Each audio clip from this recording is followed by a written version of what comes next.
Hello,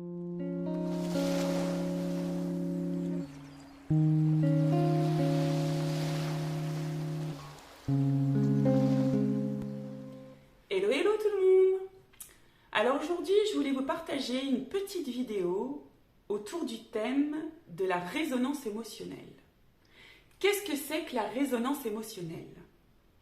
La résonance émotionnelle, c'est lorsque l'on est confronté à une situation, à des personnes, ça peut même se retrouver dans un film, qui nous évoque des émotions, des affects que l'on ressent nous-mêmes. Vous allez être confronté à une personne dans votre famille, dans le couple, dans le travail, et cette personne vous fait ressentir quelque chose à l'intérieur.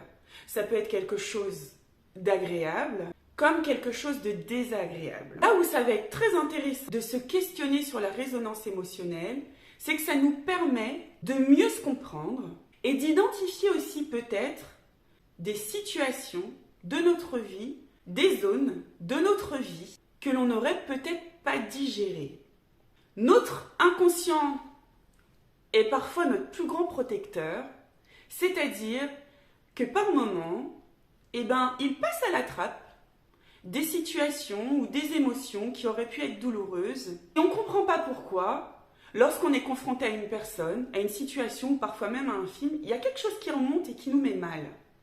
Le comportement, l'attitude d'une personne, la situation va résonner en nous, réveiller quelque chose qui nous appartient, des émotions qui nous appartiennent. Donc cette résonance-là, elle va être un superbe indicateur sur le chemin du travail sur soi. Là aussi où vous pouvez observer une résonance émotionnelle, c'est lorsque vous êtes en groupe. Parce qu'en groupe, on a tendance à se placer dans le groupe au même endroit, à la même place que l'on avait dans notre groupe familial, dans notre enfance. Du coup, ça va être très intéressant de prendre un petit peu de recul et de se poser la question, mais quelle place j'ai dans ce groupe? Quelle place je tiens dans ce groupe? Quelle relation j'entretiens avec les autres? Et qu'est-ce qu'il se rejoue de ma propre histoire? Pourquoi? Parce que soit on peut continuer de se positionner en victime, ou soit on peut devenir l'auteur de sa vie, l'acteur de sa vie, et se dire qu'est-ce que moi, je viens rejouer de mon histoire? Qu'est-ce que moi, je viens influer dans ma relation avec les autres? Vous pouvez le retrouver dans un groupe au travail, dans un groupe d'amis. Vous pouvez aussi le retrouver dans une relation duel, dans le couple ou avec les enfants. Et c'est un superbe indicateur pour mieux vous comprendre et peut-être sortir de places qui ne vous épanouissent pas et qui ne vous rendent pas heureux.